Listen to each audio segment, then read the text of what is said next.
Good evening, everybody, and welcome to episode 14 of Wilbur Talks FPL, where we talk everything FPL and the Premier League in general. We are back, which seems like forever, as I was saying to Charlie and Sam before we started.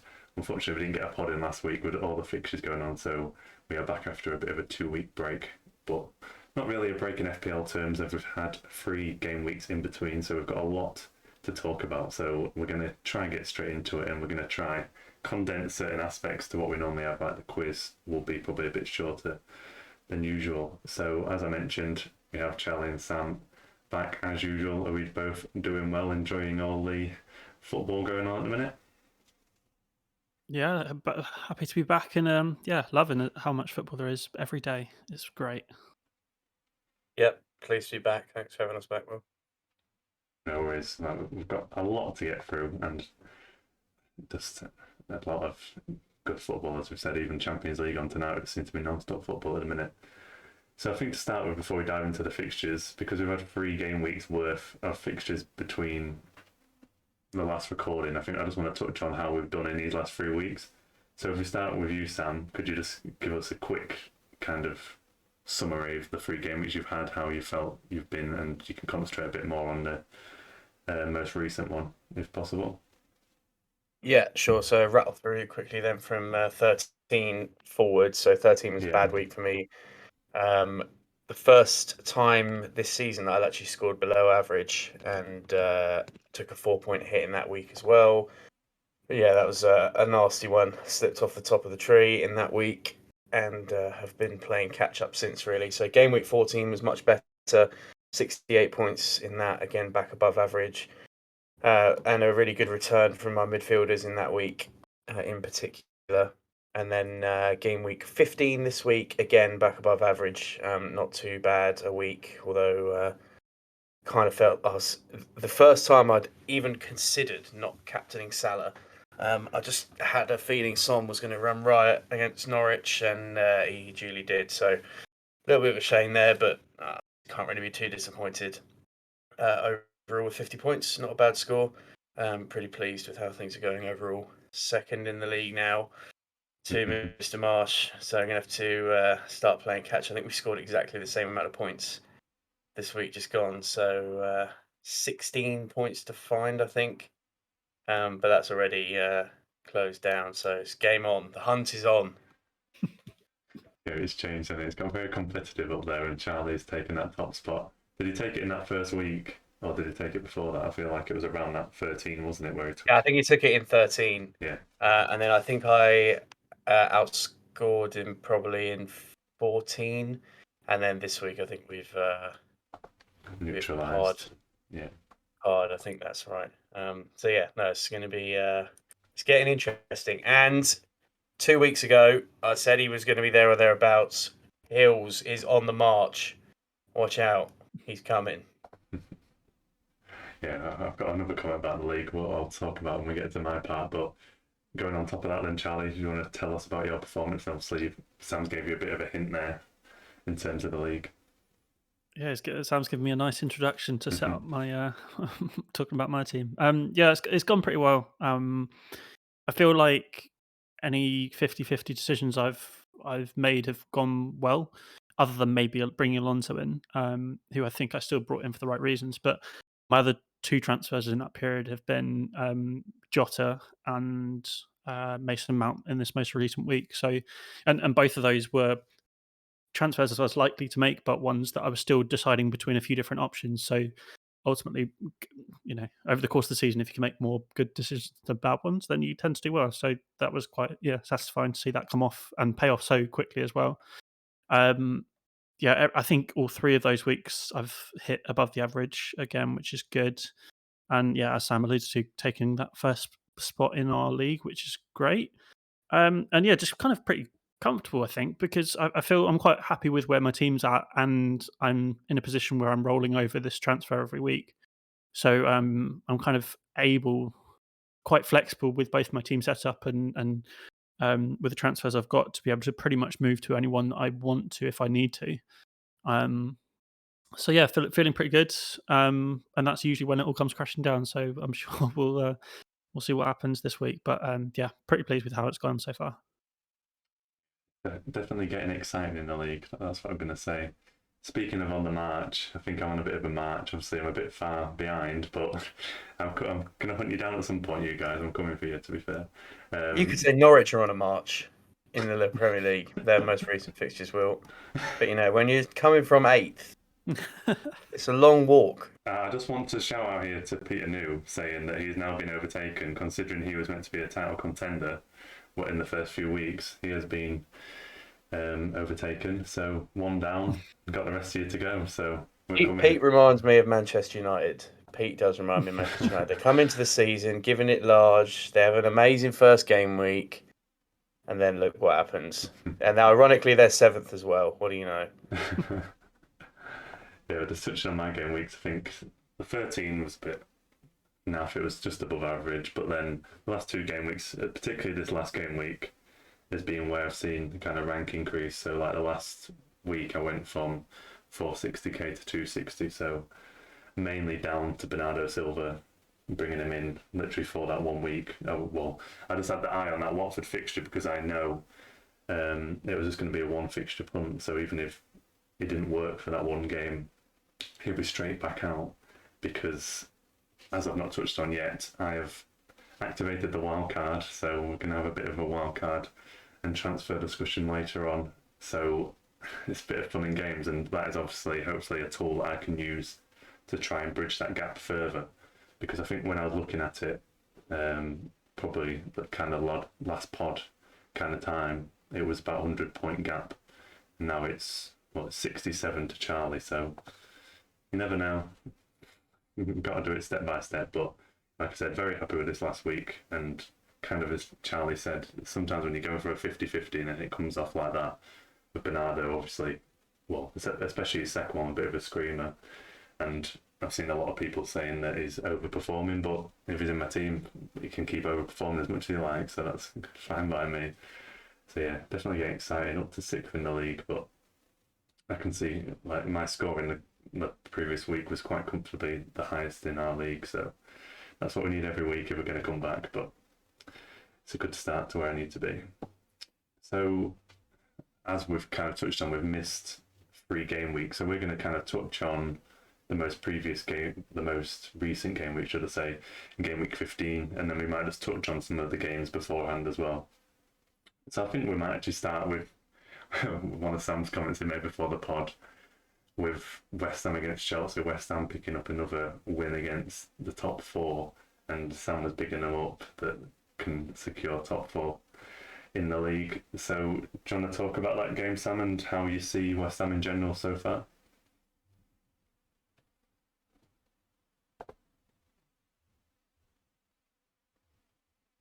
Did you get that one, Sam? Sorry, can you hear me now? Yeah, I can hear you now. Apologies. Right. No worries. I think West Ham were really impressive. They're just clinical. They've got a real degree of organisation about them. They're very well drilled. They're well coached. And Chelsea just had an off day, and teams are going to lose games in this league. It's actually refreshing, A, from a Liverpool fan's point of view, and B, from probably the rest of the league's point of view, to prove that Chelsea are actually mortal and can make mistakes, because they've been pretty flawless, really, up until now. So, overall, I think West Ham fully deserves at least a point out of that game. I don't think Chelsea really did enough to win the game, and West Ham, with a fortunate goal at the end, should we say, from Masuaku, but if it doesn't go, if you don't shoot or you don't cross, should we say, it doesn't go in. So I think for me, West Ham are looking in great shape to get on towards that top 4. And we were speaking on one of the first couple of pods about how European football would impact them and how they'd really struggle with squad depth. But so far, there's been no sign that that's really going to have any kind of impact. Up until, obviously, they had Zuma go off against Chelsea. And I think the young defender Johnson, I think he went off as well. So we'll see how that impacts them, particularly coming up to the most intense run of fixtures that they've got in the shape of December. But it's not really that bad a run when you look at it. Burnley away, Arsenal away, and then Norwich, Southampton, Watford, Palace and Leeds. one of the best runs of fixtures through December out of any team in the league, really. So yeah, it's going to be super interesting to see how they get on, and it might just be a case that they now shift focus to trying to just outscore teams as opposed to hitting teams on the counter attack. And if they do that and manage to hold on well, I can't see anyone else getting into that top four. The top three are so far clear of everyone else. And Manchester United have got a good run of fixtures. Spurs have got an okay run of fixtures. I mean, Arsenal didn't exactly cover themselves in glory last night, but have sort of picked themselves up a little bit overall. They haven't got a bad run of fixtures, but West Ham, I just think they're going to do it. You asked me a few weeks ago who I'd put money on if I was putting on someone for the top four, and I said West Ham, and I didn't really believe it when I said it. Now I believe West Ham are going to get in that top four. Yeah, I think our current showing, I couldn't really disagree with you. I was going to touch on that defensive injuries as well. That's the key bit, I think, at the minute where they might struggle. I think they need to get a defender in January because Ogbonna's out long term as well. And I know Cresswell's been out, so they're struggling for numbers at the back there, especially that centre-back position. So like you said, they'll have to probably go all out. But I think in terms of fixtures, the top three for fixtures like over the December period is West Ham, Man United and Man City. So I guess it's not the worst time to have them injuries, but obviously you don't want injuries at any point. And you kind of mentioned with Chelsea as well. I feel like Chelsea in the last 3 or so games have shown that kind of chink in their armoury that they can, well, obviously they were top, but not top anymore. They can be beaten or get points against. I think even going as far back, they had a home game against Burnley, I think 4 or 5 weeks ago, where they dropped points. I think that it's necessarily probably down to injuries. I think especially in midfield where they've had Kante and Kovacic out as well, so that's not really helped them there, but we'll see where they get to. But I think at the minute, well, obviously it's taken a very short-term view. I can see Chelsea falling off slightly into third, and I think that's kind of what we expected between City and Liverpool for the overall title in the end, but not writing Chelsea totally off, but currently you never know when they get their injuries back. I wasn't going to touch straight onto Arsenal, but I feel like Sam linked into Arsenal. So I'll go to Charlie about Arsenal in terms of, do you think you can compete with West Ham for that top four, given your result last night and results before, Charlie? Well, yeah, it's hard not to let the what happened last night sort of take too much of an emotional viewpoint of the what's going to happen over the course of the season. I think up until probably the United game, I think the wins and losses kind of played out as you'd expect against the teams that they were against. And then it was really these 2 games, Man United and Everton, where I felt like if this Arsenal team were going to take fourth, it would need to be these kind of games where they showed that they were going to actually go for it and take it. Because I think both, even though I believe at that point Ole had been sacked by the time we played against your lot, Man U, but Rangnick hadn't come in. So I felt like you were there for the taking, and obviously the same is the case for the Everton game as well, where there's been massive issues. There's been a lot of fan problems as well, and there was the whole talk about the protest as well, and a walkout which didn't really materialise properly, but still it was a large part of the build up to the game. And it just felt like in both of those situations, that was really something that Arsenal should have taken advantage of. And we've just not really quite got the players or the mentality to do that kind of thing. Like we've seen, if we compare it to someone like Liverpool or Man City or Chelsea, that they've been able to just put the kind of the foot down and blitz some of these teams that they should be blitzing. And there's just such a lack of the final third is the big issue. I think defensively, whilst it's not been great, I think there's certainly, you can see where this is working towards in terms of a defence for Arsenal. That back line can be, I think, a definite top 4 back line going forwards, with the keeper as well. It's just so lacking up front that it just relies on individual moments of brilliance, which there aren't really any of those moments at the moment. Even the likes of Smith Rowe and Saka, who have so much has been made about them, they aren't necessarily players that are able to just do it on their own. Necessarily, they do need that interplay and that build up to be able to do it. And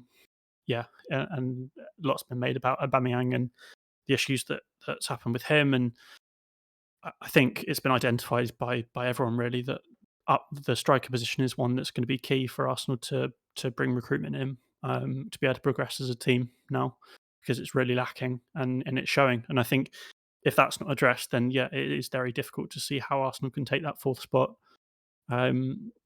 based on current output. And similarly, a lot's been made of the goal difference in the league and how different it is when you look sort of fourth downwards compared to those top three. There's never been I don't think, quite so many teams with a negative goal difference as high up as they are.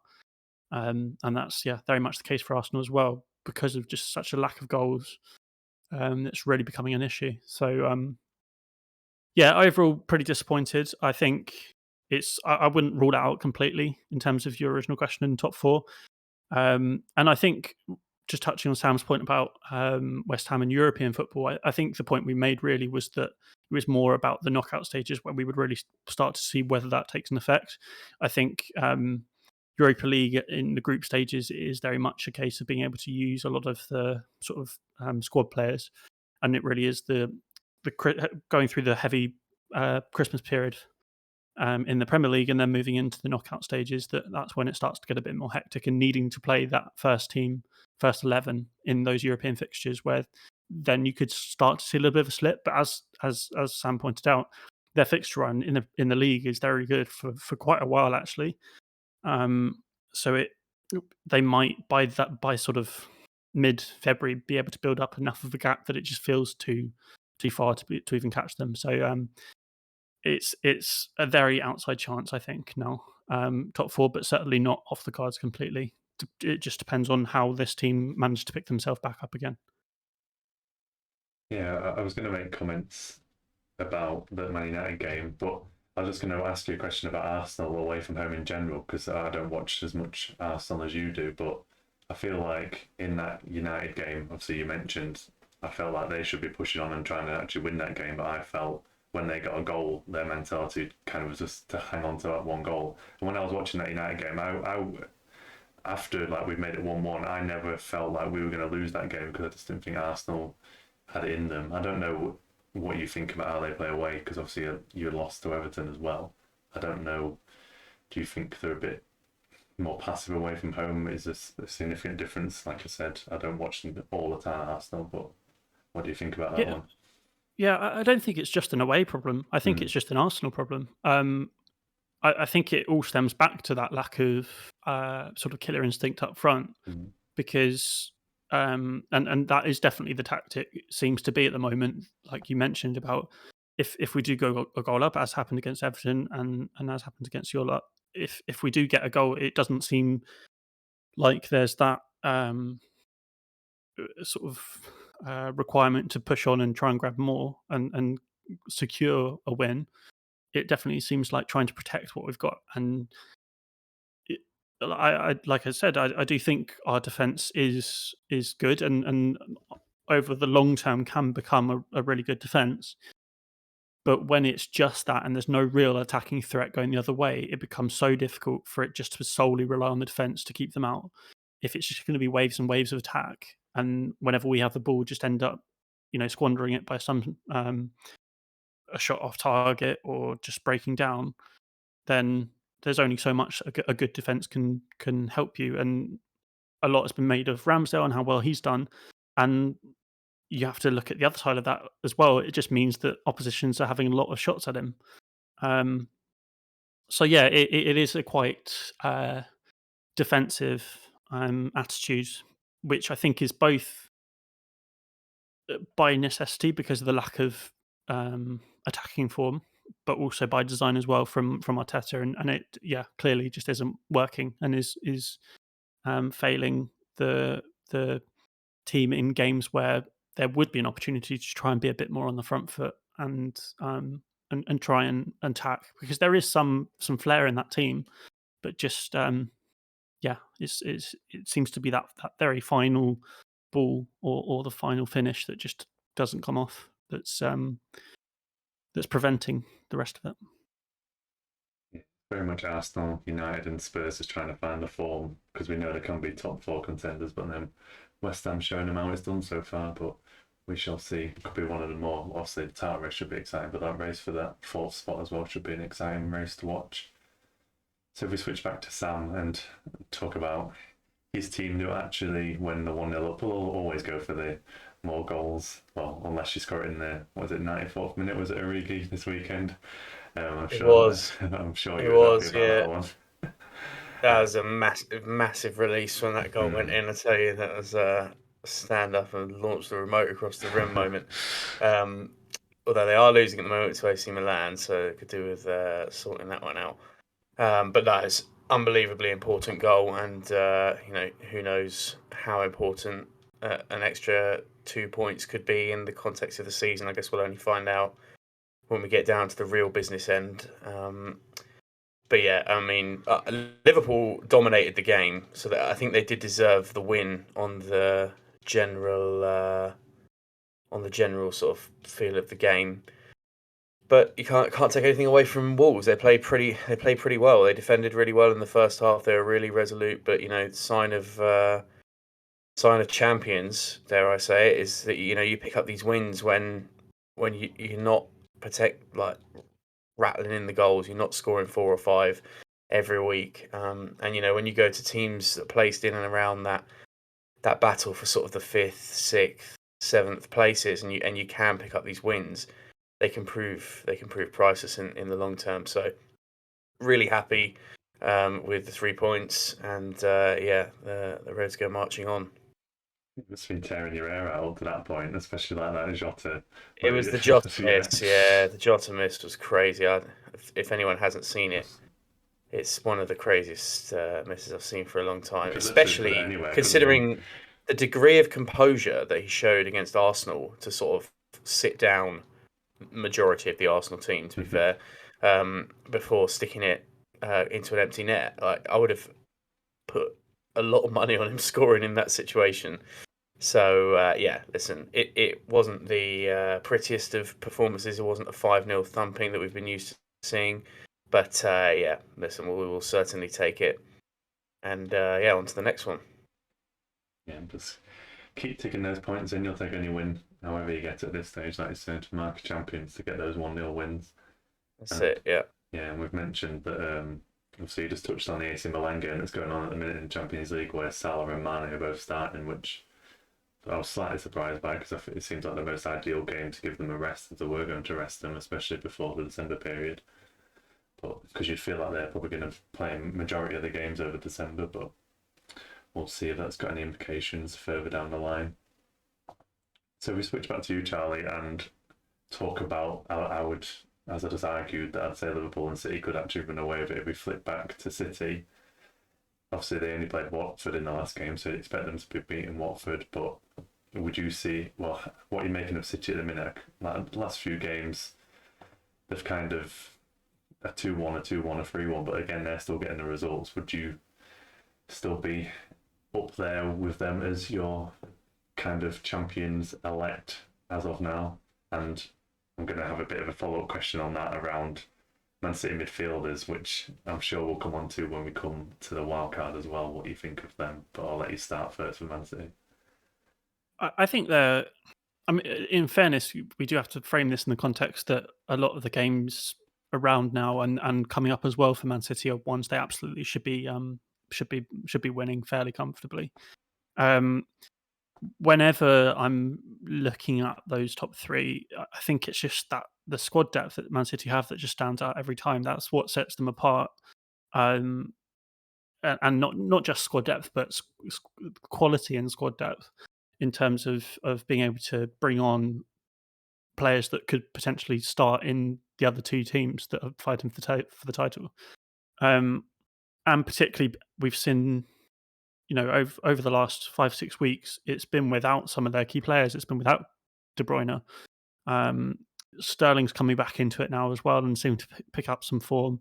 I think there's so many players in that team that can do damage to anyone that it just becomes difficult to see where they slip up. And because they are doing better defensively than maybe you necessarily think, or you really think of them as an attacking team, but they're doing better defensively than, for example, Liverpool, who you would have previously said have a better defense, and are very free flowing. That obviously lots is made about this fact that they don't really have a striker, and I think we can just throw that argument out the window completely based on the number of goals they can consistently keep scoring, and as you say, the fact that they've got so many midfielders that are able to play there and produce as well.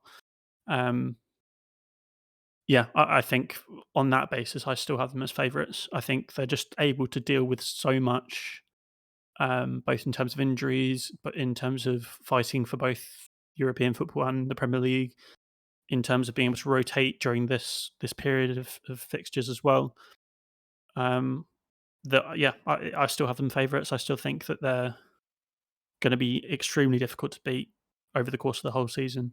But it'll be interesting. I think a lot comes down to, because if you compare, for example, with Liverpool, who obviously since Jota has come in, that's been a great extra option in terms of rotating that front three. But they do have a very sort of clear front three. Really, it's not the case at all for Man City. And whilst they have a few players that are kind of more locked in now, it's very much interchangeable, and being able to bring in whoever's on form or whoever Guardiola wants to bring in as a tactic for a particular game. And it's just it's what you can do with all that money in the backing behind you as well. Is just build an absolute monster squad that can deal with pretty much any challenges. And you do have to also sort of applaud Guardiola for his tactical ability and what he brings to each game, and tactical setups that allows the team to play in the way that he wants them to. So still firm favourites in my eyes, but it'll be really interesting to see how that goes down to the wire, and whether the likes of Liverpool, Chelsea can just top them at the end of it. Yeah, so you touched on the City rotation. So to put you on the spot from an FPL point of view, if you was choosing a City midfielder going forward into these decent fixtures that we've got, is there a certain one you would be targeting to go for? It's a question I'm asking myself because they've got really great fixtures, and if you can get on the right one, it's going to be an absolute goldmine. I think over the course of these fixtures, I think you'll probably get an even amount of game time from the likes, and the kind of pool that I'm considering are Bernardo, Gundogan, Foden. I think from an FPL perspective, you completely discard probably Sterling and De Bruyne for price reasons. And even, previously you might have said that De Bruyne might have been the most locked in the team, who in theory would be, but because he's only coming just back from injury, maybe there's going to be quite a lot of rotation for him. So I think that locks you down to the three that I mentioned. And like Mahrez, Charlie. No, not for me. In fairness, if he gets consistent starts from the right wing, I think he's a great option. But he is very much subject to some rotation. So if it got proved that he was going to be starting regularly, then I would probably take a punt, because he is so effective on the right. If he has to play false nine, not so much. I think I would edge it to Foden. I'm still got something in my head over Foden, and statistically as well, he just does a little bit better. Yeah, I think the issue with Mahrez is he can really only play that right wing role, can't he? I think within that City system, you want to be flexible to play any position. So the top three that I have are the same as you, Charlie. But I feel like we've got Gundogan in our head because of what he did last season. I was kind of edging towards Gundogan, but the only... he can still play that false nine, but I feel like he won't play that false nine as much. So I kind of edge more to either Bernardo Silva or Foden, because I feel they can play out wide in that front line as well, which gives them the added potential, even if they're not playing in that midfield three, to play further forward. And as I mentioned earlier, that I've already got Bernardo, and I think on the wildcard I'll probably stick with Bernardo. You've also got the saving you get from having Bernardo or Gundogan compared to Foden. Obviously, it's not the huge amount, but I think it's about 0.8, 0.9. But it's a difficult one, like you said, because I think the issue with City is that the returns are always spread around. So you might get someone in one game that will get, like we saw like Ferran Torres or Foden earlier in the season, they'll get like 2 goals in a game. But it's not like to be consistent every single game. And you've got Bernardo at the minute. So it's definitely a difficult one. But I think at the minute I'll be sticking with Bernardo. But I feel like he's kind of the linchpin in their team at the minute. It's been so good this season that I'm just going to stick with him for now. Where would you be coming from your side, Sam? Would you be thinking the same as us? Near enough, yeah, I think so. It's just so hard to call, wasn't it? I think Bernardo's in form, no doubt, but could very easily have a poor performance and then get dropped next week. So I still think of all of them, Charlie had a great pick this week in Mount. I think obviously not a City option, but probably just better value options. I don't know, maybe not better value, but more sensible picks out there. It still seems quite high variance to be looking at any City midfielder in general. Obviously, you're coming in off a wild card, so you've got a little bit more flexibility and a bit to play with. But I still wouldn't be busting a gut to get any of these City midfielders in because there's just no guarantee that they're all going to play all the time. I do think Gabby Jesus is an interesting one.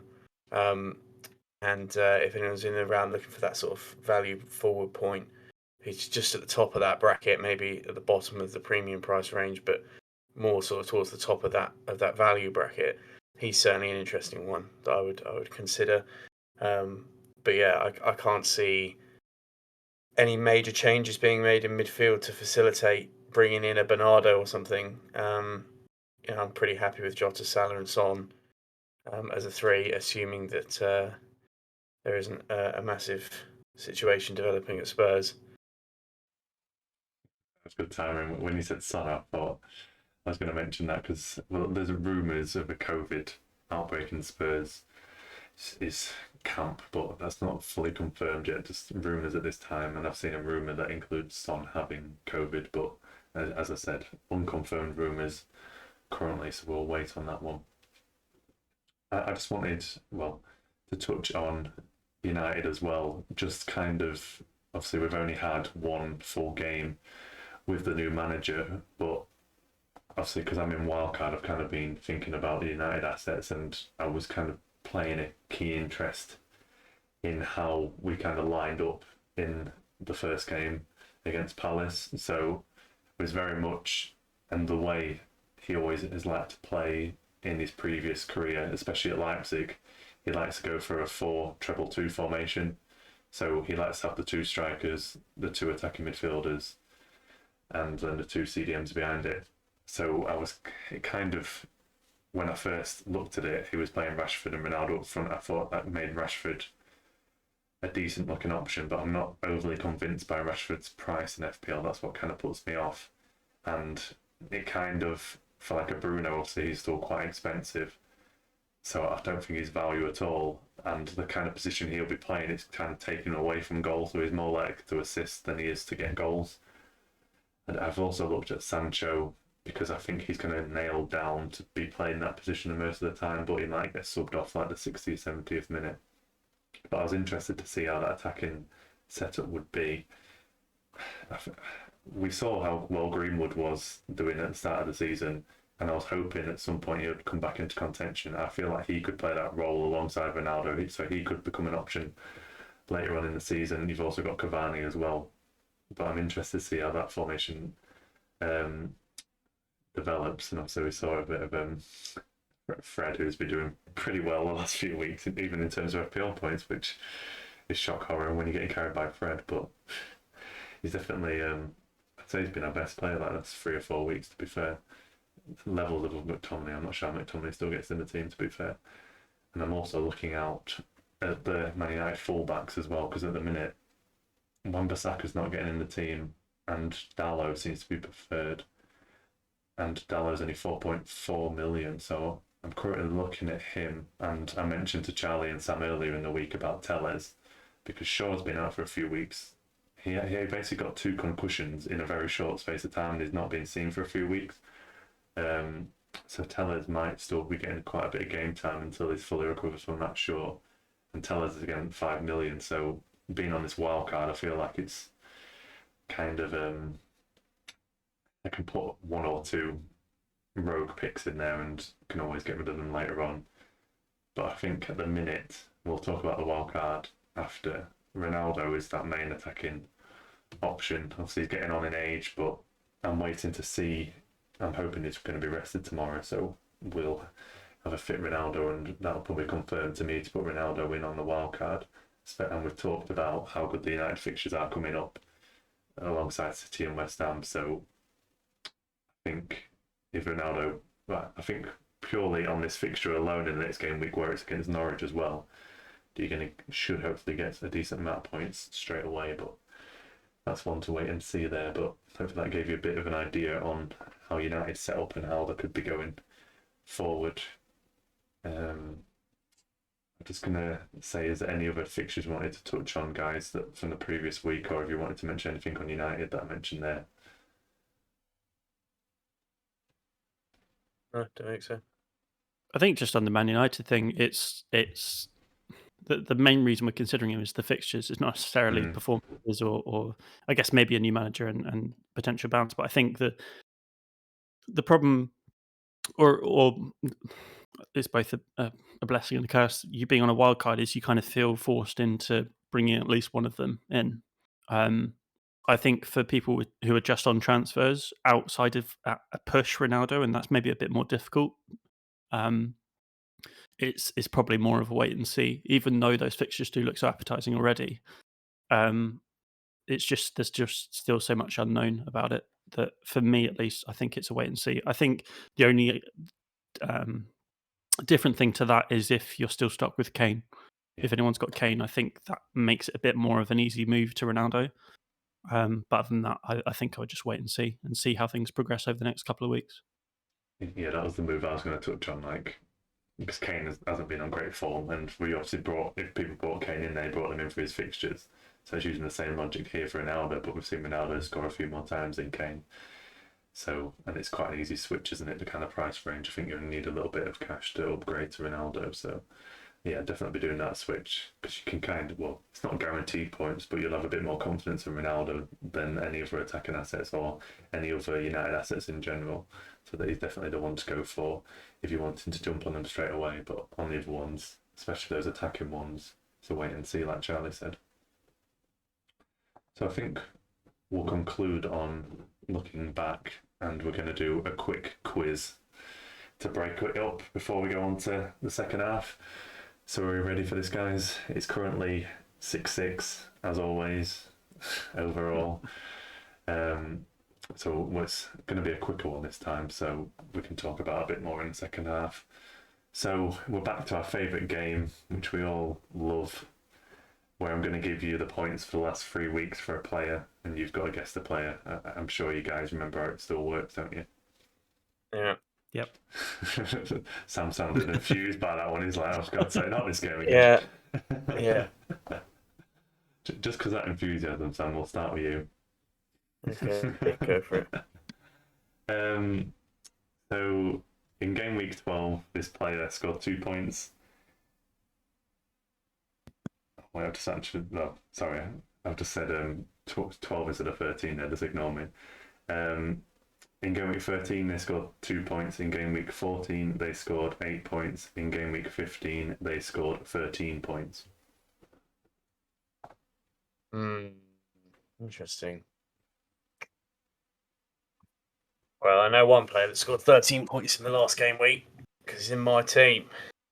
And I know another player who scored 13 points in the last game week because he's in Charlie's team. I don't know any other players that scored 13 points in the last game week. What was what? Can you give me the quickly the 13 and 14 again? Yeah, 13 was 2 and 14 was 8. Let's go Son.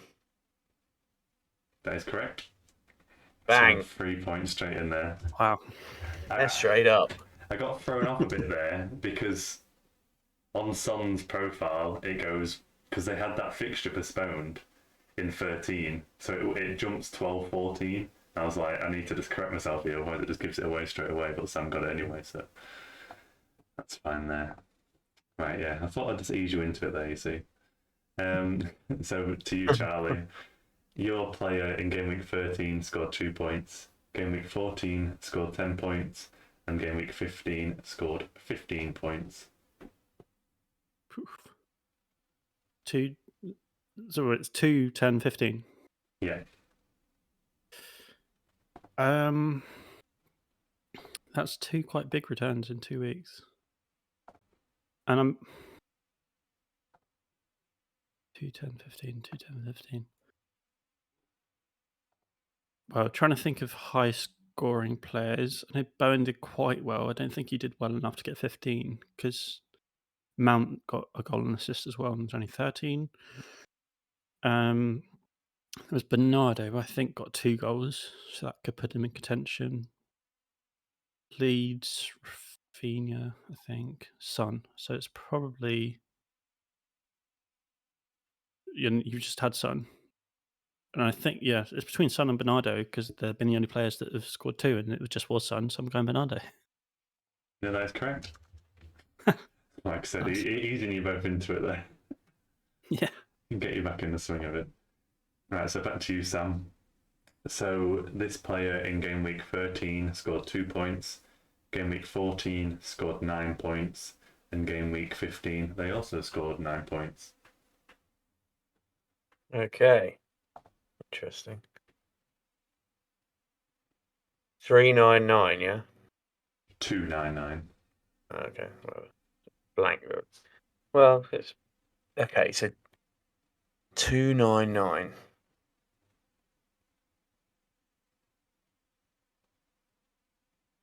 Well, only a couple of players that scored 9 points in the last game week. I know Trent did. I know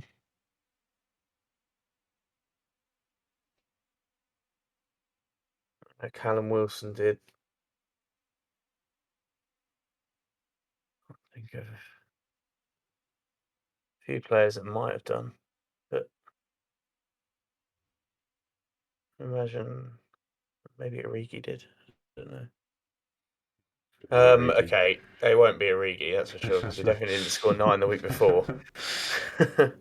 I was trying to think of the Liverpool fixtures the week before. No, Trent got more a week before, so it's not Trent.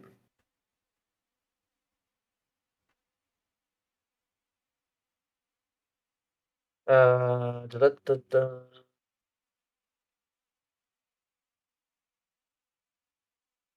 well, I only know one other player that got 9 points, and that's Callum Wilson. So I'm going to guess Callum Wilson. That is correct. Oh, Come on! how are you doing this?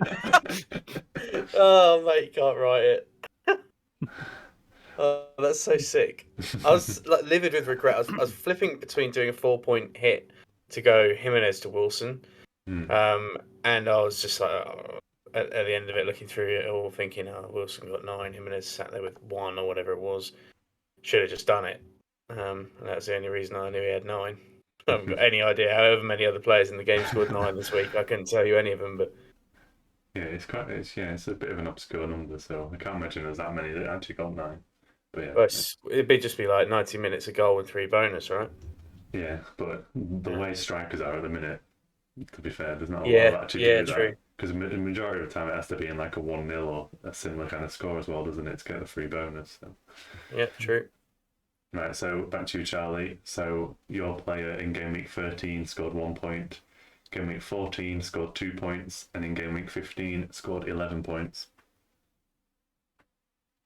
Oh, 1, 2, 11. I didn't really give you much. I bet you was waiting for that 15, otherwise you'd have no chance. I'm not even sure. So if you get 1, it's maybe like a a bench appearance, and 2, obviously, just a normal week with nothing in that 11. Done quite well.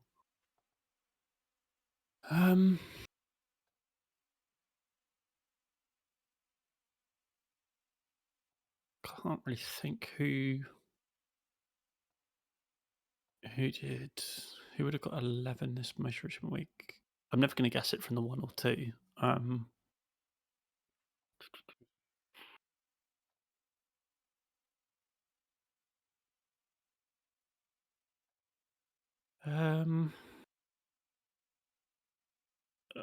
going to guess at Richarlison. I don't know. No idea. That's incorrect. So your player in game week 13 played Manchester City. In game week 14 they played Brighton, and in game week 15 they played Chelsea.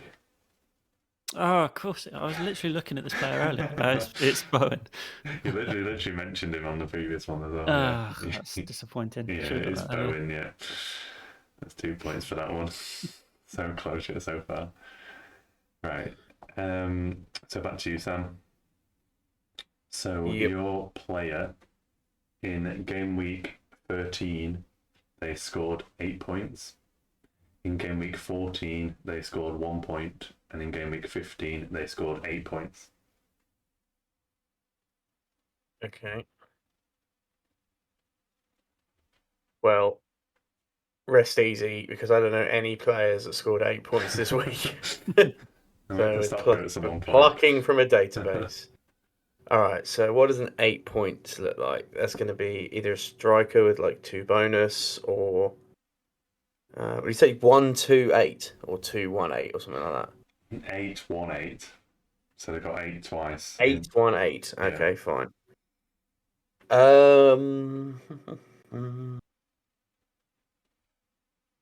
Yeah, I literally I have no idea.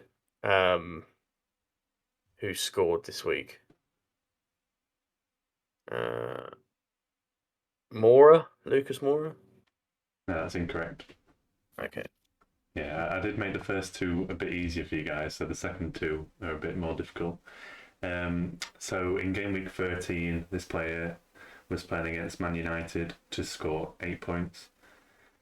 In game week 14, they played against Watford to get 1 point, and in game week 15, they played West Ham to get 8 points. Okay, so, well, I mean,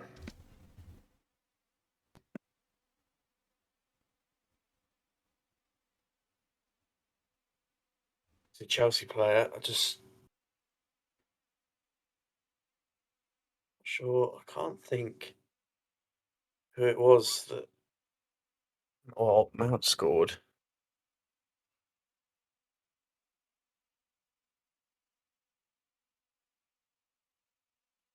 I honestly can't remember who scored the first goal. That's really annoying.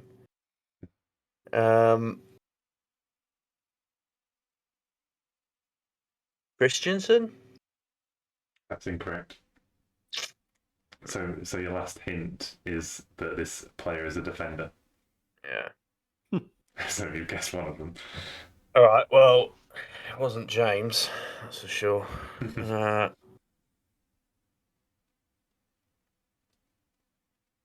Thiago Silva, I guess. It must be Thiago Silva. Yeah, that is correct. He scored the first goal from a header. Yeah, fair enough. 1 point for that one. So we will go back to Charlie, who's got a slight bit of light there to come back. So your player, Charlie, scored 2 points in game week 13. In game week 14, they scored 6. And in game week 15, they scored 15. 2, 6, 15. Yeah.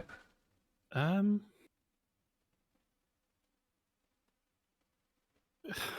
kind of down on which players could have possibly scored 15 that we've not already said. We had Son and Bowen, so that rules them 2 out. And yeah, Mount scored 13. Did you say it was 2-6-15 or 6-2-15? 2-6-15. So it's getting better every game.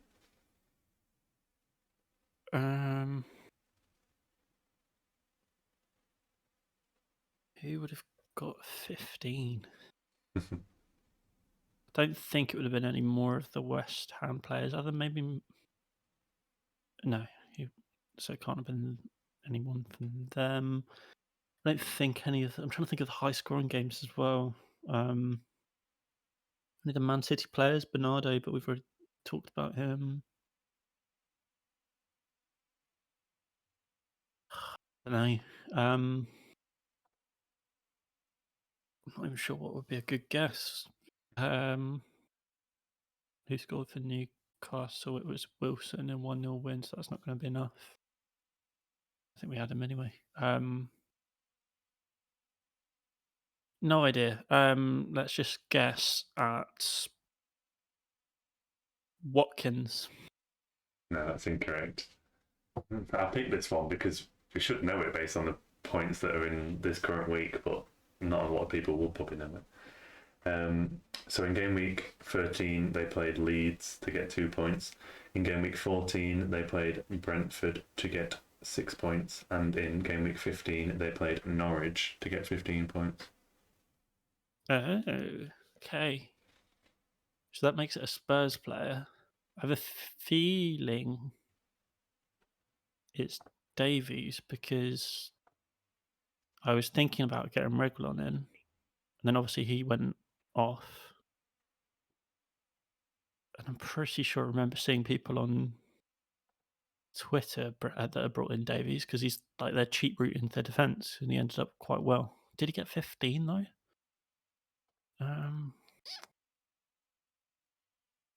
Well, other than Son, I'm not sure who else would have done well enough to get 15, so I think it must have been Davies. Yeah, I'm going to go Davies. Yep, that is correct. So he got a clean sheet, 2 assists, and the bonus points to get 15.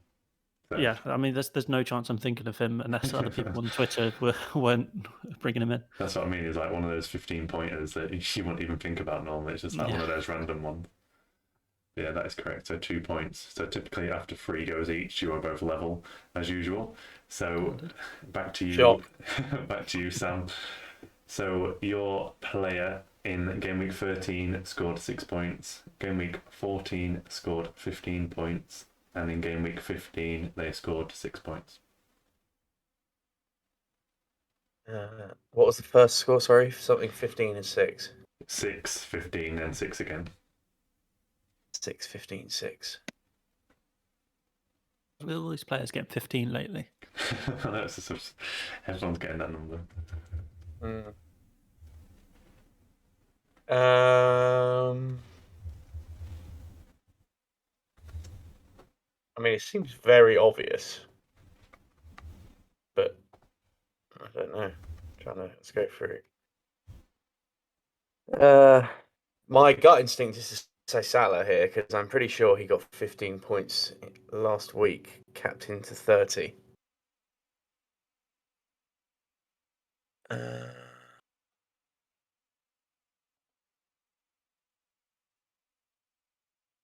Can't think of many players that got because he didn't score. And then he got his goals against Everton. I can't think of any other players that. All right, well, it's only round 1. Let's go Salah. Yep, that is correct. Bang. I'm absolutely fuming with that. just to clarify, for the deciding round, you've given a Liverpool fan the most owned player in the game, who everyone's captaining. This isn't the deciding round. There's 5 rounds, so you've got 2 left. Oh, I thought you said 4. Oh, okay. Yeah. So still. Well, you've both got 2. Like you've both got 2. You're both going to get an easier one, and both going to get a hard one. So if you say so, yeah. This better be really easy. Well, I was going to mix it up and give you the hard one first. So. This is a striker for Arsenal from Gavin. Well, just for that comment, I'm definitely giving you the harder one first, Charlie. So your next I feel justified in my outrage. Your first player, Charlie, your next player is in game week 13, they scored 2 points. Game week 14, they scored 9 points. And game week 15, they scored 11 points. 2, 9, 11. Yep. So we did Bowen already, because I know he got 11 off the back of what we said. I don't actually know who else would have got 11. Just trying to think of goal scorers again, but it has to be more than just a goal. That is tough. 2 9, but it's successive goals, returns anyway. Well,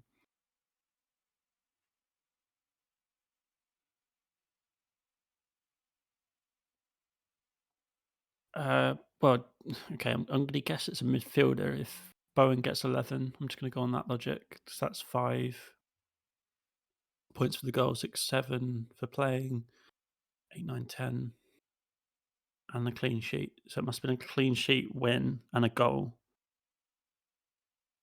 Who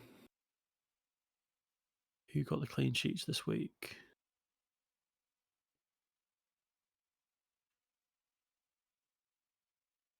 Bears, might be Mora, maybe. He can't have got. I assume Sam must have got 3 bonus, but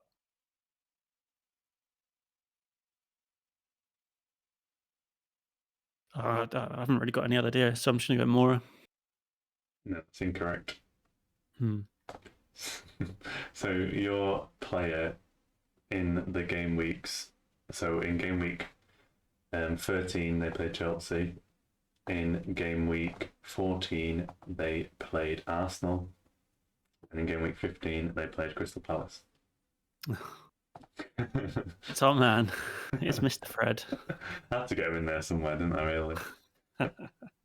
Yes, it is Fred. That's on the right logic, though, at least. Midfielder, goal, clean sheet. The maths worked. Yeah. My brain didn't. I couldn't think of who that would have been. Right, we're going to get Sam back with this one there. So this is over to Sam's more difficult one. This better be the hardest question you've ever asked us. Well, it's not too bad. I think it's quite hard. So 2-2-2. In game week 13, this player scored 5 points. Game week 14, they scored 9 points. And in game week 15, they scored 2 points. Right. Fair enough. I mean, I think.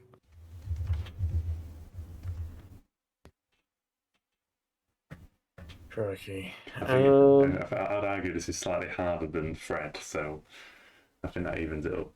Well, yeah, trying to think.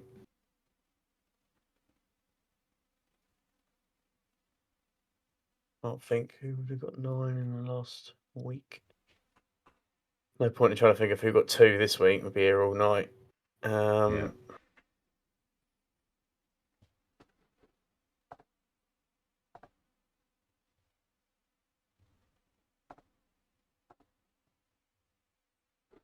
Well, I'm going to assume that it's going to be someone who scored rather than some clean sheets and bonuses and funky stuff. So, I'm trying to think of a player who scored last week from a team who hasn't already been represented in tonight's quiz. And that doesn't really help the situation because I can't think of many at all. I can't even remember half the teams that played last week.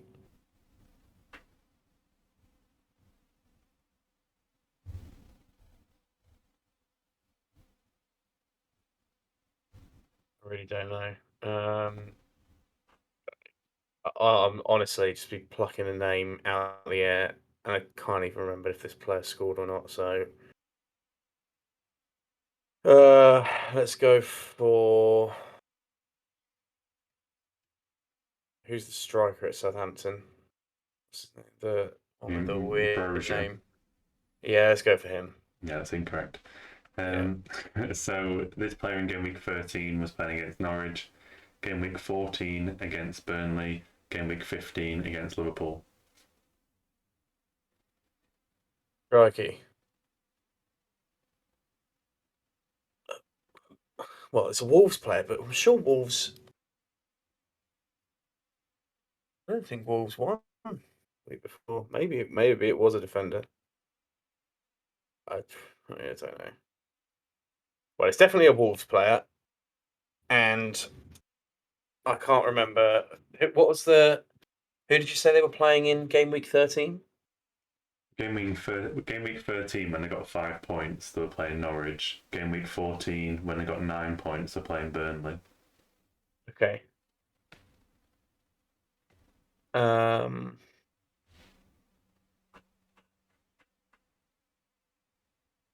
don't know. I really don't know. I don't think. I can't seem to remember Wolves. I seem to remember like before in the build-up and talking about the fact that they didn't win last time out, but surely they must have beaten Burnley.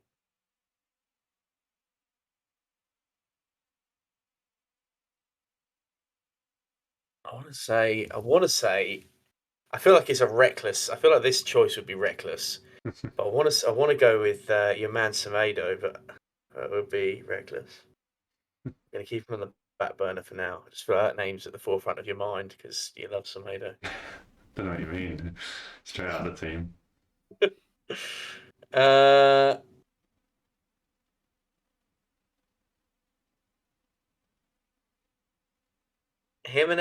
Raul Jimenez. Is that what you're going with? Yeah, I think so. Yeah. That's incorrect. Now you're gonna tell me it's a defender. Yeah, you took the word out of my mouth. It's a defender. Yeah. What a joke. What a joke. Well, I better go with your man Semedo, I guess. Yeah, that's correct. Oh, mate, what a joke. So easy to read. I just need to trust my gut more. It wouldn't be the quiz if you didn't talk yourself out of the correct answer. Yeah. What a joke. That's my New Year's resolution. Stop talking yourself out of the correct answer in the quiz. Oh, that would have been one hell of a shout if we just went bang Semedo. That would have been... yeah, there's certain that would have been a spicy one. I tried to, in the quizzes, I tried to get some certain themes from either previous weeks or some dilemmas. Like I said I was going to bring Wilson in, never did, and he scored twice. Fred is a bit of an icon, but we kind of discussed quite a few of them. But so Sam has got a 2-point lead. So if Charlie gets this on the first answer, he will win. If he gets on the second one, it'll be a draw as usual. If you get it on the last one, it will be a Sam win. So your last one, Charlie, which is slightly easier, but not as easy as Sam's one, but then I made his more difficult. Anyway, so game week 13, this player scored 14 points. Game week 14, they scored 8 points. And game week 15, they scored 3 points. 14, 8, 3. Those are such weird numbers for an FPL player to score. Well, my normal logic with a 3 is that it's a midfielder that's got a clean sheet. Did you say 14, 8, 3? Yeah. So they've done well.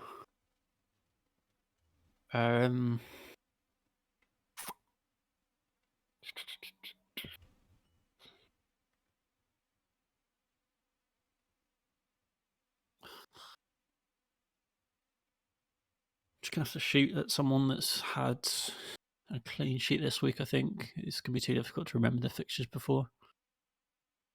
I am going to guess at Sadio Mane. That is incorrect. And when you get this next clue, you're going to have fun with it. That's all I'm saying. So in game week 13, this player was playing Southampton. Game week 14, they were playing Everton. Game week 15, they were playing Wolves. It was a Liverpool. And not really, they only really leaves us with one left, so that must be us, yeah. Yes. So you're tied again. So close. I like to say that it means I knew that. I knew that as well. I knew tiptoeing around those Liverpool players. I thought, if I can't even remember that far back. I mean, I that was my move that got me top of the league. Yeah. I can't even remember bringing Jota and how many points he got. Mm-hmm. Right, so you've drawn as usual. So we're going to do the deciding player again, where you've got to get closest to their FPL points. So this player is quite high scoring, so I'm hoping neither of you have flipped through his points while I think I'm going to choose a further lower one down in case you've kind of just flicked past this player on your way down. I like to get the obscure ones. So basically I was going to go with Rafinha, but I think he's a bit too high up. Let's have a look. Well, that'd be a decent one to go with. So he's had a bit of form in, well, not this past week, but in the previous 2 weeks. So James Madison is our player this week. Anyone like to go first? I'm not sure if it's an advantage or disadvantage. No idea. I don't mind. Whatever you want to go. If you go want to go first, Charlie, you go first. If you want to go second, you go second. I think I'm gonna make Charlie. I'm gonna make Sam go first because he was first in the normal quiz. So fair enough. Okay. You can go first, Sam. How many points do you think James Madison has got the whole season? I don't think. How many? So this is game week 15. We've played 15 games. I don't think he's even played that much, has he? Honestly, of all of the teams in the league this year, I think I've probably watched the least Leicester of anyone. So I honestly don't even know how many times he's played. In fact, I could probably only tell you 2 Leicester midfielders that have played in midfield this season, Tielemans and Barnes. I'm glad I picked this one then. It's not too obvious.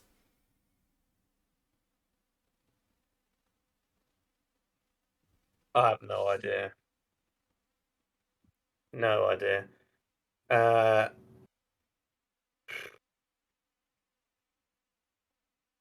Okay, well, I don't think he's played all the games, but I do remember earlier on in the season he scored a brace. And I think he scored last week as well, didn't he? So let's try and go with something like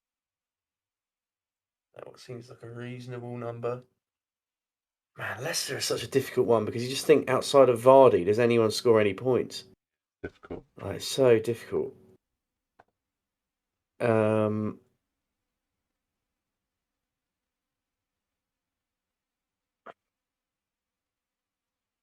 My only hope here is that this is also a difficult one for Charlie, really. Okay, I'm just going to go with.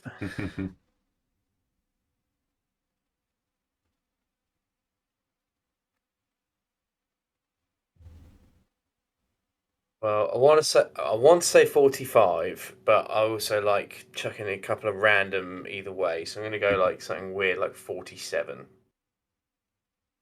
Is that what you're going with? 47? Yeah, I'm going to go with 47. Okay, so 47 is locked in. Pluck in the dark. So basically to you, Charlie, higher or lower than 47? That's interesting because actually the number I kind of came to myself was 50. So it's interesting that we both came to quite a similar number, but I'm going to go higher because my logic's just based on, I know he's got in the last 3 weeks, not this week, but 2 weeks before, it's had 2 double-digit returns. That plus, I don't remember him scoring a brace that Sam said, but I feel like he's at least appeared in most of the games, even if he's not started them. So throwing in those appearance points as well, yeah, I think it's probably around 50-ish, but I'm going to go for higher than Sam. Higher. Yeah, I was writing some of the facts that Sam was coming out with. I was like, I can't see a brace on here that he said he'd scored. And he said he's not played every game, he's played at least a minute in every game. I was like, it was quite funny when you were saying them. So James Madison this season has scored 53 points. So Charlie is correct. Victorious. Yeah, you weren't too far out of Opie, to be fair, and considering you didn't know Sam. Maybe if you knew he played every game, you might have put a few more points on him, to be fair. But that is the win for Charlie Take him Take 7-6 nice up. one. Again, always got to be a decider. Someone just win the quiz. Yeah, we'll move on swiftly from that to looking forward to the next game week. And I was thinking, guys, to like kind of structure discussion to kind of start by if I discuss the wild card and just we discuss some of the picks around that, and then we'll pick around other different options outside of that at the same time, because I thought that's a good base to start from. So I'm just going to list out because you guys have seen, I sent you 2 drafts the other day, kind of going along what I'm aiming for currently. So I just give the podcast a bit of an idea, the kind of team that I was going for. So I'll read it out for you. So currently on my wild card, I'd be going for Foster and Ramsdale in goal. At the back with Reece James, Trent, Cancelo, as you'd kind of expect. And then I'm throwing in Lamptey and Tellez, which those 2 are probably up for debate. In midfield, I'm quite set on Salah, Jota, Bernardo, and Bowen. Currently, I've got Smith Rowe in there as the 5th midfielder, which is a bit of a debate around that one as well. And there's some switching we could do between positions.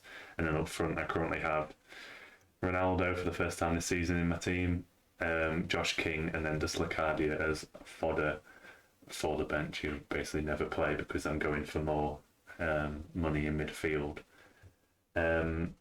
So I think from my point of view, the front line, I'm kind of now got in my head that I'm set on going for Ronaldo, so I don't think that front line is going to change.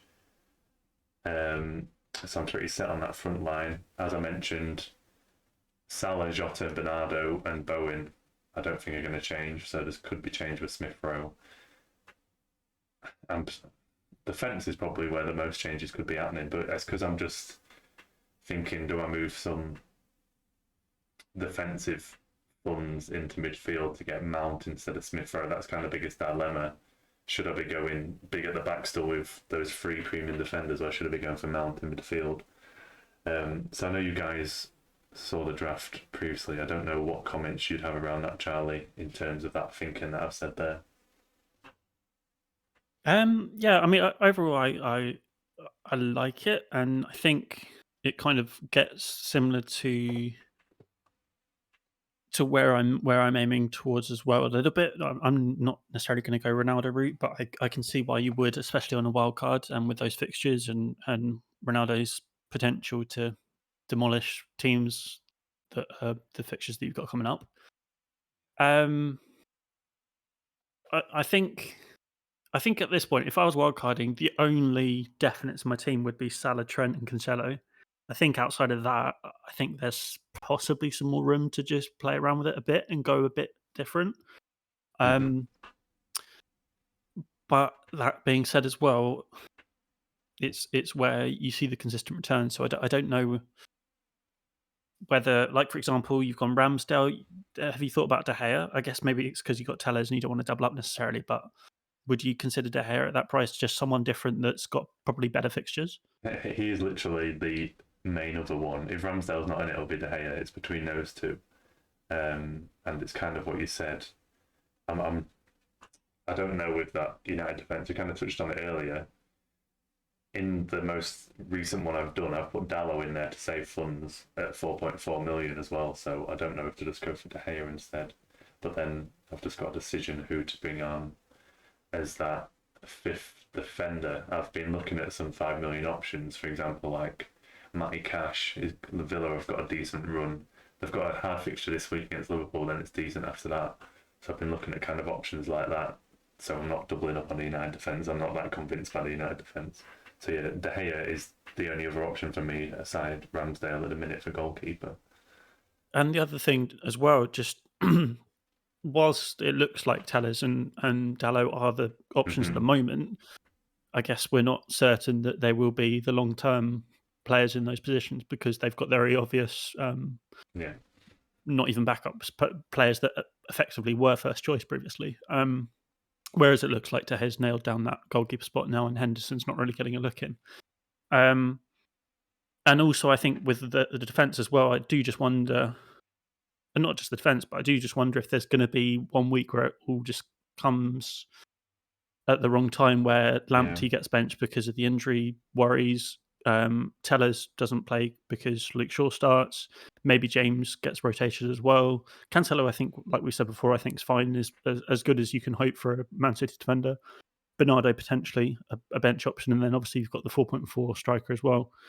So I think there's the possible 1 week that you get where you aren't able to field a full 11, and I think that's maybe where I'd look at changing Lamptey. I do love Lamptey as a general, the idea of the concept of Lamptey, but I think just because of this heavy fixture period, I would just be a little bit worried about him as a backup. But yeah, I don't know. I think overall I like it.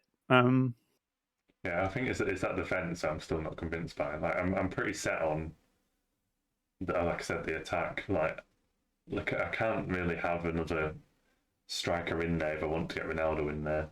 Like I can't really upgrade Locadia to someone else unless it was like just to like Brozier, but then I think it's a bit of a waste at 0.6. I'm very tempted to go without a Chelsea defender. So the main change I'd be making to that at the minute would get rid of James and downgrade so I can get Mount instead of Smith Rowe. But I'm not fully convinced on that at the minute. But I just like that mega midfield of the five, that Salah, Jota, Bernardo, Bowen and Mount. I feel like you've got to be massively unlucky if you miss, like, don't get any points from them in a game week. You're just unlucky, isn't it, really? But yeah, I think those three, I'm set on Trent and Cancelo, but those three defensive ones are the main ones. Then that one midfield spot. What did you think of that, Sam? Would that be kind of what you'd be going for? It's interesting. Yeah, I don't think it's a million miles off. For me personally, I like Lamptey as a selection. I think I like that. It's a good selection. I'm not a fan of the Tellers selection. I don't think Manchester United has showed enough defensively other than one performance against Palace that means they're all of a sudden going to start keeping clean sheets. And like Charlie said, there's no reason to think that Tellers will long term be the answer in there. So I'm not a massive fan of the Tellez pick, but I was excited by the thought of it. I remember popping up in the group the other day when you put the picture up saying, "Oh, it's Tellez nailed on to start or something." Because if he is, then yeah, I think it's a great option. But yeah, I think Manchester United they're not gonna find it easy away at Norwich this week. Not that I think they'll lose. I think they're probably going to go pretty organised, but it's not going to be free-flowing 4-0, I don't think. And going forward, I just not convinced with the Tellez one just yet. I actually don't think it's a bad idea to go with no Chelsea defensive asset, and I'm sat there with two, kind of wishing I didn't have two at the minute, in all honesty. But yeah, I think you could probably maybe go for a slightly smarter pick than Tellez, to be honest. I really like Bowen. I think that's a great pick. As I said at the start, I'm not a huge fan of Bernardo just because the City players just drop into such intense pools of form for such short periods of time, and then that haul of points gets like distributed between them. Like one will get 15 points, then another will get 15 points. It's so hard to predict the one, but I like Bernardo if you're going to hold long term, because eventually he will get a couple of big points hauls, right? But I'm not. If you're sort of trying to be flexible with Bernardo and maybe look at being in a position where you can move it around to another value midfielder, I think there's possibly better, if not just maybe a little bit less high variance options. But it's not a terrible shout. But it's, we sit here all week, every week, trying to predict what Guardiola's going to do, and none of us get close. So, and then I think you just touched on Mount there. I think Mount's probably a smarter shout than Bernardo, to be honest, in my opinion. But this is why FPL is so good. Everyone's got their own. And in all honesty, talking about freeing up capital for the midfield, I think your man Ronaldo is the man to free it up. I personally would not be going for Ronaldo, and would again personally prefer Antonio for the run of games that both clubs have. Listen, I don't think Ronaldo's a bad pick. He's obviously going to score a goal here or there. But if you are looking at say if you were thinking about really jacking some more cash into the defence or the midfield, and it does kind of polarise your options when you do that, as I'm kind of finding out now with just Jimenez up top. I am kind of set to having a big midfield and a big back line. And Ronaldo's Ronaldo at the end of the day. He's one of, if not the greatest player that's ever played. And, you wouldn't put it past him to go on a game where he scores 2 goals in the next 5 games. And then all of a sudden we're talking about how do you get Ronaldo in. But for me personally, I haven't seen enough from Ronaldo this season that makes me think I need him in my fantasy team going forward. And I've seen more from probably 6 other strikers in the Premier League who are all more competitively priced in terms of FPL that make me think they're a more reasonable asset going forward. So overall, I really like your draft. I think it's well balanced. I think it offers good longevity, certainly up until the point where you get your January wildcard. And, your backline's certainly in good shape. Your midfield's generally in good shape. The only thing I would potentially say is I think you could probably get 2 mid-tier strikers in there rather than one Ronaldo and like a Josh King. I'm interested because I think the striking options are the worst department in a minute, so I'm interested to know who those 5 or 6 strikers would be that you'd have in there instead. I know you mentioned Antonio, but that's why I've got Bowen in there to give some coverage for that West Ham kind of attack. Who else would like the 4 or so strikers be that you'd be considering? I think for me personally, looking at where we are and what we've seen off them so far this season, I would have to include Vardy in that bracket. I would include Antonio in that bracket. I kind of touched on him earlier. I would probably include Gabby Jesus in that bracket. And then there's just a couple of other like value options that are starting to come really good. I'm actually like quite interested in one that's kind of popping under the radar a little bit at the moment in Ollie Watkins. I'm not saying like he's a definite like over Ronaldo. Well, get Watkins in instead of Ronaldo, but Gerrard's setup at Villa seems to be very based around the fact that Watkins is at the focal point of that attack, and Villa are looking quite organised and directing their threat through Watkins. So he's one I'd be looking at. There are other strikers that are just in better form at the moment, and I would probably look. You've got other strikers like Mope, Wilson, Pukki, who are all probably in better form than Ronaldo, to be honest. And I'm not, it's up to you. And I do think there's an element of having some fun with it. Obviously, you're a massive Manchester United fan and very, very knowledgeable with FPL. So not trying to sell the dream in any other way. And sometimes it's good to have players in your team from your club that you want to root for, and then when they do score, you get the double benefit of that. But you're also a very logical thinker, and I think there would be more benefit to me of having. So what's Ronaldo? 12.5, or probably 12.4 or something like that at the minute. 12.3, yeah. Yeah. So and then King's probably somewhere between 5.5 and 6. Yeah, it's about 5.7 or something like that. Yeah. Fine. So between the two of you, you're looking at like 18 million roughly. Yeah. In terms of price, you could go Vardy and Antonio for that, and they'll get you more points than both of those guys combined. Right, be an interesting one to watch, that one, if that does happen. Yeah. But again, FPL is a game of opinion, and that's why we love it. Everyone's got an opportunity to do things differently.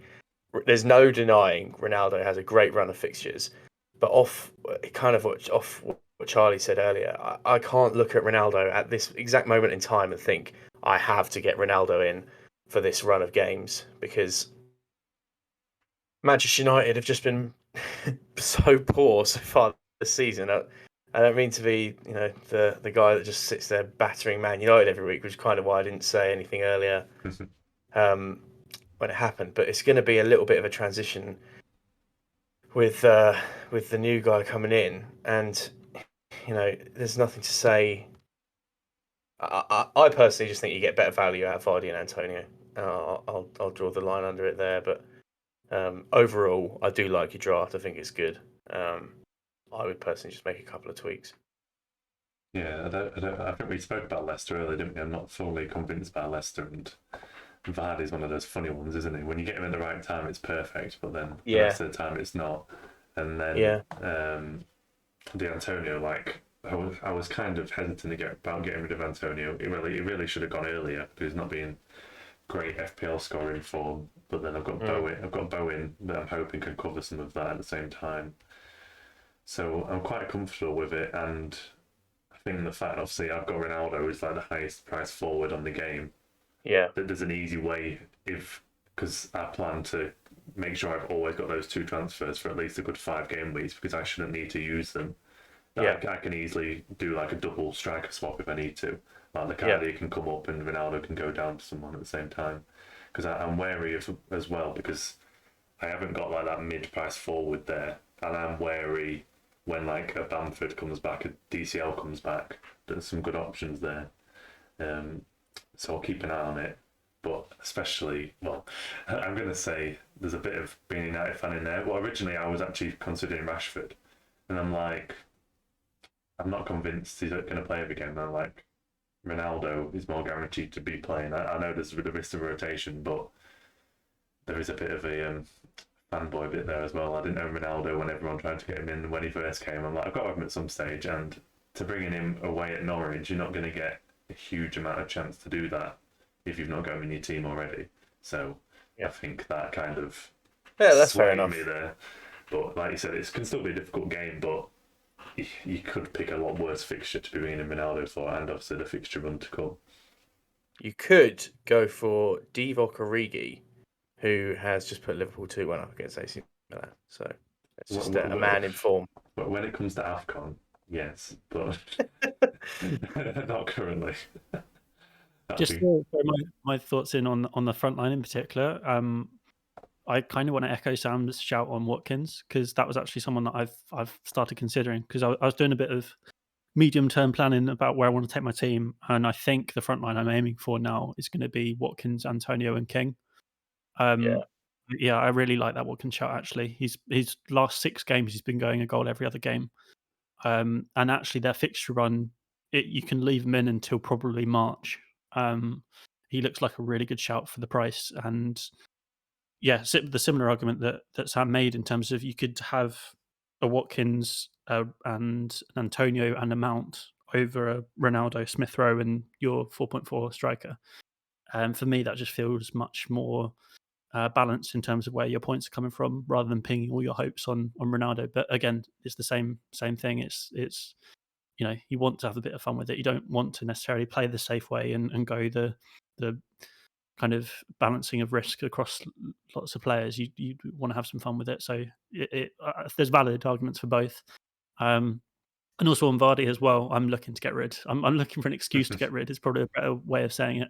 I can't quite do it this week because he's got Newcastle at home, and I think it's madness to sell him in that fixture. But yeah, as I said, I can see myself moving Vardy down to Watkins quite soon, but because of their fixture run coming up.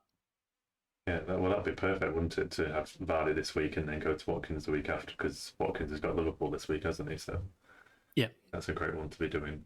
I'm just going to touch back on the Chelsea defender, because I had in my head, if I was putting like a Reece James in there, he would be gone in 2 weeks anyway, because I'm not a fan of Chelsea's fixtures after the next 2. I think they've got Leeds and Everton both at home the next 2, which I quite like.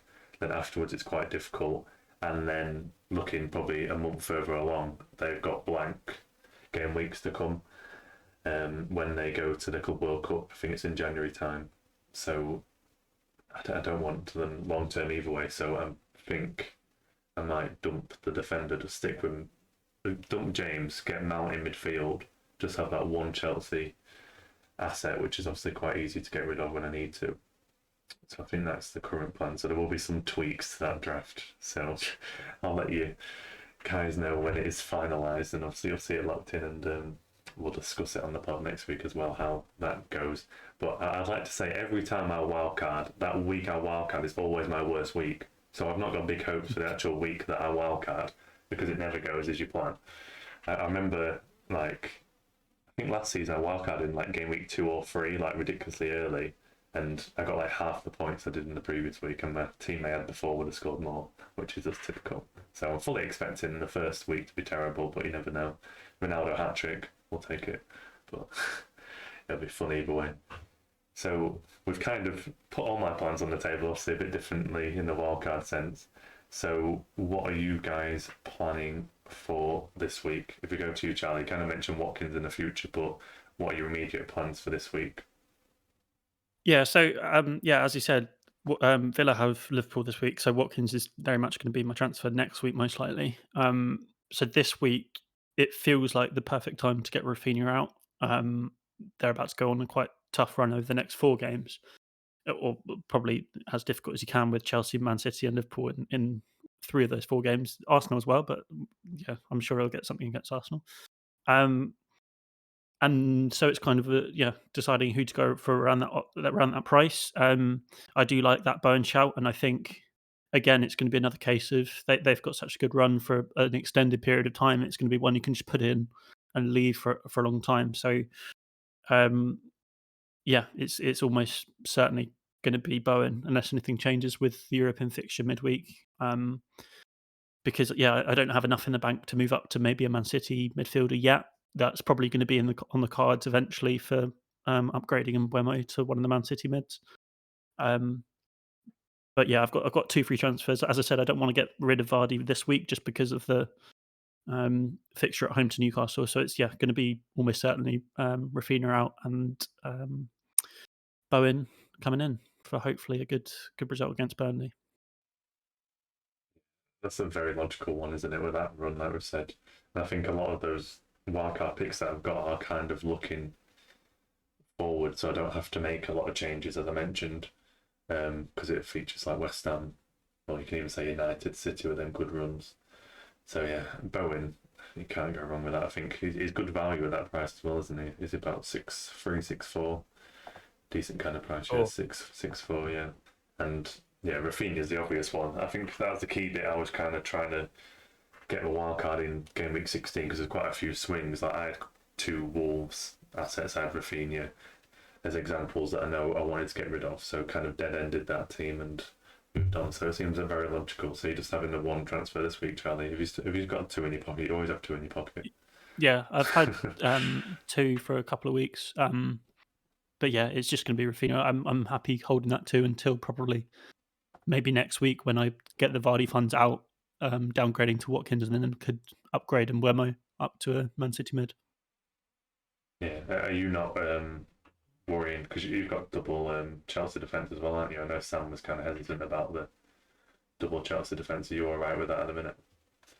Yes and no. I'm happy enough holding. I think it's definitely not someone you shouldn't be looking to necessarily bring in Chelsea defenders. And I think, like we've said, in your position where you've got kind of a blank slate, I think there's certainly an argument for not going with them. I'm happy enough keeping them until that. I think it's from the 2nd of January or whenever it is when they play Liverpool. And then they've got, I can't remember, another tough fixture, and then the blanks as well. That's an obvious get rid point. But until then, I don't really mind it just because of the potential attacking returns. But yeah, it's kind of just a wait and see. I'm happy to drop Alonso eventually, but I think James is a fine to hold until that bad fixture run. Yeah, sounds very logical. As someone would say when they're top of the league.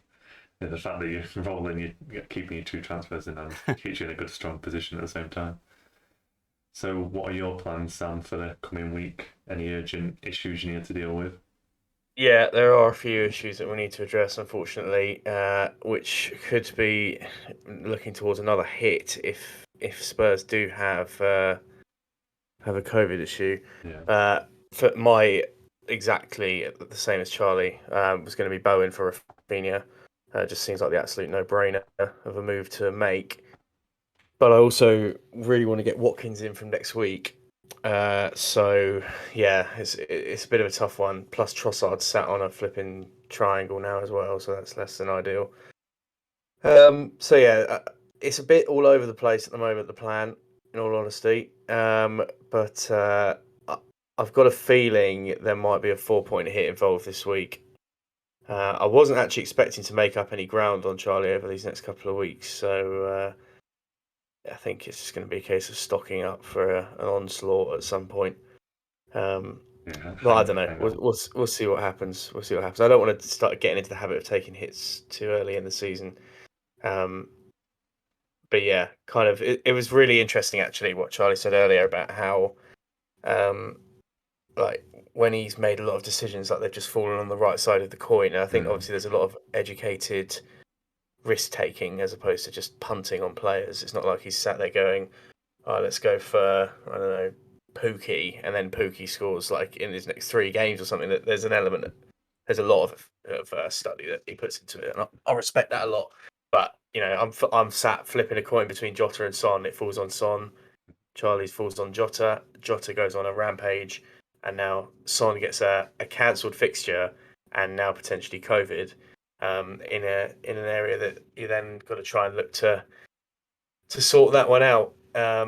So fantasy football's a funny old game, and I don't think there's too much value in getting too caught up in feeling sort of down about the fact that things aren't 100% going your way now, because they might end up going your way eventually.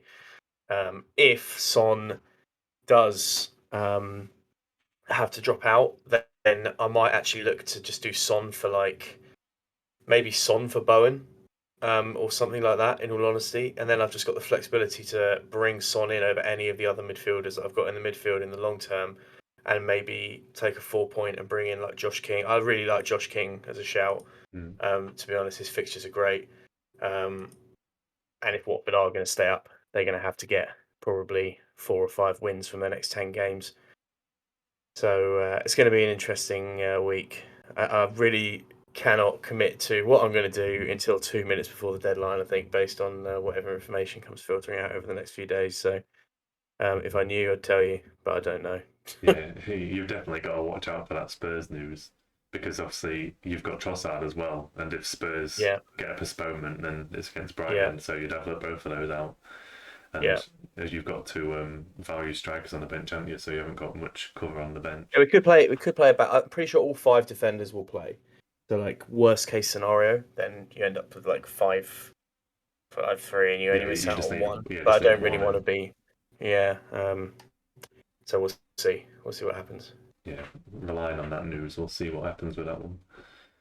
But hopefully they're all good to go. Well, I've just got rid of Son, so he doesn't need to score. But the only thing I will say is that Wolves have a phenomenal record against Man City, and I think we might be relying on Mr. Jimenez to score a brace in a 2-1 defeat with a Bernardo red card. That's what it's turned to. Low blows in December. That's the title of the pod. I was going to say Adama likes to score his 1 goal a season against Man City generally as well. Doesn't he? I think he scored 2 in 1 game. I think away at City a few seasons back as well. So he does they go at those City defenders. Yeah. I'm not backing the Bernardo red card, but if it's a 5-1 win to Man City, Bernardo actually can give Jimenez goal, I'll take that. That's fine. But we shall see. Because Cancelo gets 3 assists. Yeah, that doesn't move us a lot, does it? Because everyone's got a Cancelo. That's the only issue. Even with the Liverpool guys now, with Trent, Salah, and Jota. Yeah, I was just going to make a point on that where you said if you had a bad game week as well, because obviously I experienced the ultimate bad when I captained Havertz compared to Salah, when my rank just dived massively. But I think it shows that just need to forget about it for that week. Just don't even look at Twitter or anything. Don't keep looking at your FPL page. Just get away from it for a bit. Come back to it fresh, the day before the deadline, and just look at your team again and go from there. Because I think since then I've done pretty decent to claw it back, especially this previous week. So sometimes, kind of what you've been saying, it can just be a flip of a coin decision, and you don't need to be hard on yourself. You just get the wrong side of the coin. Yeah. But we move on and green arrows for everyone. So we'll just touch on, I think we'll just jump straight into the captaincy debate, because that will kind of touch on some of the key fixtures. So, we kind of say we don't need this discussion every pod, but I'm still going to bring it up. Are we going for Salah all round? Straight back to you, Sam. Yep. As easy as that. Same as you, Charlie? Yeah, no further words needed.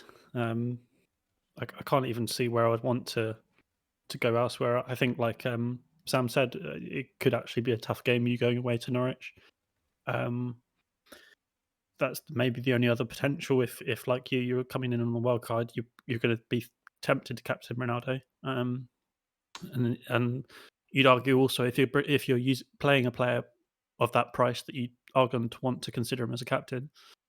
Yeah, I'm not gonna lie. I'd never considered anyone like outside of Salah until I put Ronaldo in the draft, and I was like, oh, here we go. this is a problem. It's given me a decision because I quite liked, because I'm just like, when you're just debating it, you're trying to put reasons why you shouldn't captain Salah, and I'm like, Villa have been pretty solid with Gerrard, and will it mean a bit more to him going to Anfield and wanting to get something? So just thinking of every reason to not captain Salah to give Ronaldo more clout, but I'm a bit, because I'm just thinking it can go good and bad, can't it? Because you imagine Salah blanks, captain Ronaldo scores twice, that's a huge rank swing, but if it goes the other way, we've seen it how it happened with Havertz before. I actually think, sorry to butt in on you, mate. I actually think that Ronaldo is enough of a differential that you don't need to captain Ronaldo. That's a good point. Like hardly anyone will have Ronaldo in relation to the amount of people that have Salah. Yeah. And like you say, if you have captain Ronaldo and Man United win 1-0, 2-0, Ronaldo doesn't score, and Salah, even gets an assist, the amount of captains you just automatically at like a 7-point deficit. Like, just bear that in mind. It's a very interesting one. I'm not gonna lie. That's going to be my last minute decision. But if Ronaldo plays at any time tomorrow in the Champions League, then I'll probably just go for Salah anyway. If Ronaldo gets a full rest tomorrow, I'll be very tempted. I'm not going to lie. I think from what I heard was, well, on the logic that supposedly Matic is going to be captain, which implies that Ronaldo and Fernandes aren't in the squad. So as far from what I've seen, it sounds like Ronaldo is not going to play. God, I could have took Maguire, so we could have not played at the weekend. But yeah, surely. Well, I was going to say surely he can't be terrible against Norwich, but he can be. We've seen that previously. Outside of that, guys, is there any other like standout fixtures you'd be targeting, or certain players you'd be going in for outside of the ones we've talked about? So we've talked about Bowen quite a bit, haven't we, in detail? I kind of said I don't mind that Chelsea fixture against Leeds for those fullbacks. I'm not thoroughly convinced by Leeds at the back so far, and I know they're getting a few people back from injury. Bamford was back the other day off the bench, so they're getting a bit back to full strength. Is there anything else you wanted to touch on there, guys? I was actually going to, that same fixture, the Chelsea Leeds fixture. I think defensively Leeds have been bad, and I think if it weren't for the fragility of that Chelsea defence, I think you could even make a case as a left field captain for James. Not that I would ever go to it because of Salah, but you could really see some good points there, and I'm very happy going into that fixture with Mount in my team because I feel like there's quite a few goals in that for Chelsea.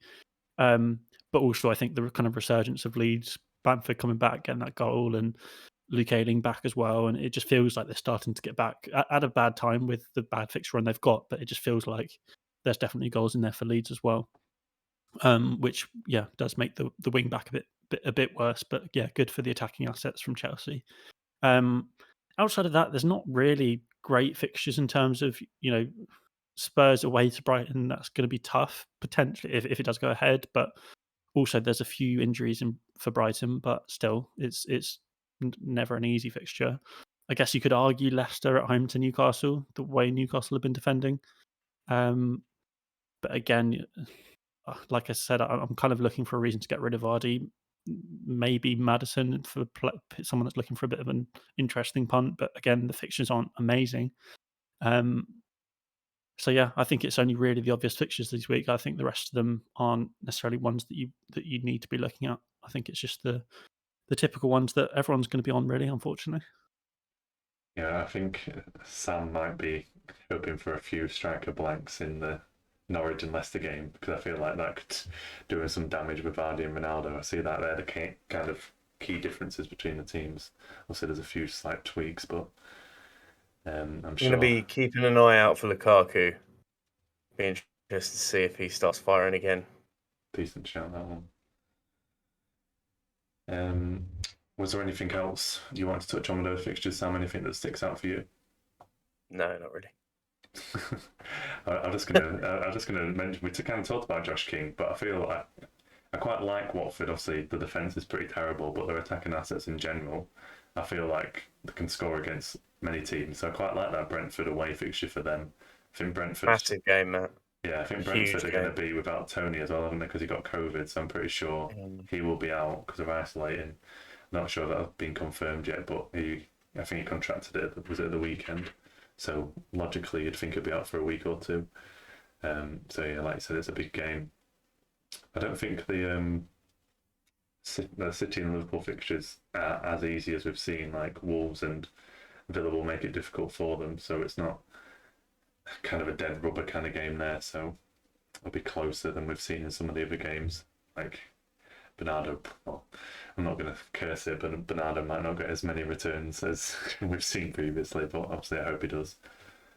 We've actually got a game on at Sky Sports at 2 o'clock. I can't believe on Sunday when there was no games on at 2 o'clock on TV. There was 3 games, none of them on Sky Sports. That's what's going on here. But yeah, I think, have we got anything else we wanted to touch on there, guys, or should we wrap it up there? All good for me. Yeah, all good here. Yeah, good stuff. Thank you both again. And we should be back on a kind of more standard schedule now because, well, do we have midweek games? I think we do have midweek games coming up again, don't we? From next week, but we'll try and work around them again, guys, and we will update you. I'll give you an update on Twitter, so make sure you follow us on there. Thanks for everyone for listening, and we will see you again on the next one. Have a great rest of your evening.